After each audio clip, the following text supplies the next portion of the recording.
Hey guys, welcome back to my channel. Oh, what a crazy time.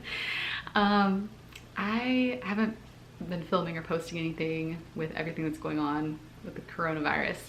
But I wanted to hop on today. I've been kind of just like feeling like there were some things that I could talk about that would maybe offer some encouragement for some of you out there. So I want to get into that. First of all, like, how are you guys feeling? I mean, I'm sure you're feeling pretty similar to me, which is just freaked out, worried.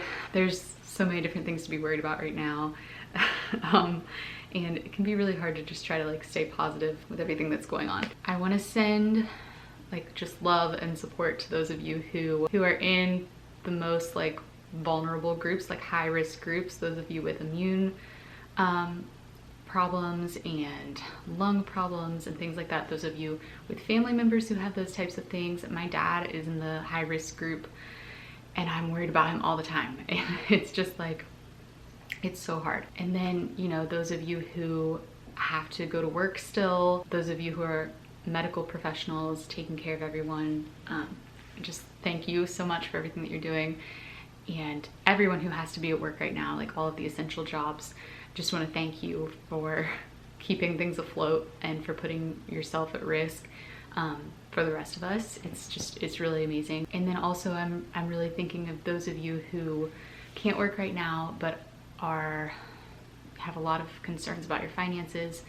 I know there are so many people who, you know, were already struggling financially, and then this happened and they don't know what they're gonna do. And I just send my love to you guys. Like, it's just a really hard time, and we've been trying to kind of support local businesses in our area as much as possible.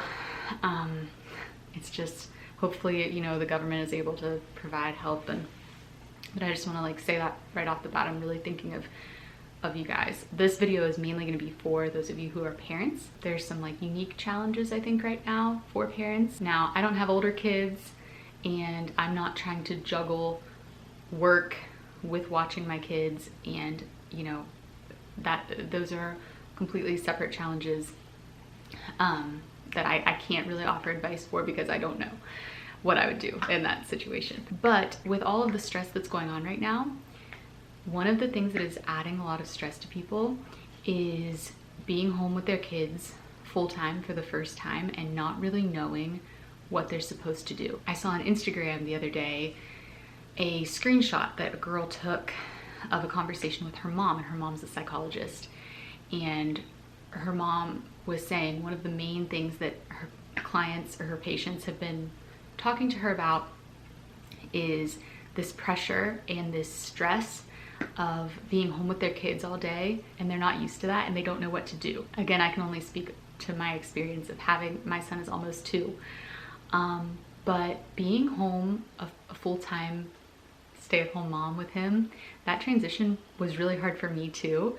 Obviously there wasn't all of this going on, adding a ton of stress, but it was difficult for me to strip away all of the typical things that I distracted myself with, define myself by, external validation, work, success, money, all of that. And you know, this is just kind of a side note, but this whole experience with the virus, I think, has really shown us, it's stripped away a lot of things that our culture kind of worships. And I do feel like God is kind of trying to show us that the things that we idolize in our culture can be taken away so quickly, and we need to, you know, lean on Him and focus on things that are eternal and not just in the here and now.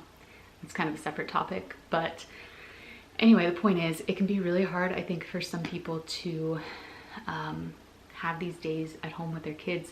It requires a certain level of mindfulness that maybe we don't always have. You know, being home with kids is it's a different thing, especially young kids, because you have to be very in the moment and very present, and there's not really always a lot to do. Like, our culture is very big on like having things to do and to-do lists and productivity, and being home with kids is more about just like being, you know, and that can be hard. That was so hard for me. So I just thought I would offer not advice. This isn't like parenting advice because again, I only have one kid. He's not even 2 yet. I don't really feel like I'm in any position to offer advice, but more so just encouragement on adjusting to this time and like maybe helping you take some of the pressure off. So yeah, I wrote down a few things that I want to talk about. So the first thing is, I have my laundry sitting here because I had intended for this to be like a laundry chat so that I could get my laundry done while I talk. So I guess I should get to work on that and not just have it sit here. Okay, so the first thing is about flexibility in your schedule. I'm sure you guys have seen a lot of these like schedules that are going around on Instagram. A stay-at-home mom schedule, this is what you do. And it's like they're very like intense. Those probably initially made people feel more comfortable. It's like, oh good, now my day has some structure, I know what to do. But in my experience, anytime I've tried to adhere to a really strict schedule like that, it has just added more stress. And again, I'm talking about toddlers. I have no experience with older kids, so maybe you would need that if you had older kids. What works better for me is to have a daily routine, and it more just an order that you do things. It's just an order. It's not like, you know, 7:35, we gotta go do this right now. And I just think that having that flexibility and more of just a daily rhythm rather than a daily schedule works so much better with toddlers, baby, you know, young kids. Because if they're really like if Charlie's really focused on what he's playing with or whatever, and you know, it's time to go on our daily outing, like I'm not gonna interrupt him, like just let him play. So yeah, just be encouraged by that. You don't have to have like this militant schedule. You can just kind of just have an order of how the day is gonna typically go, and your kids will be able to like rest in that, and it'll give some structure to your day without being too much structure, in my experience. Okay, next thing is, I put you don't have to be a Pinterest queen.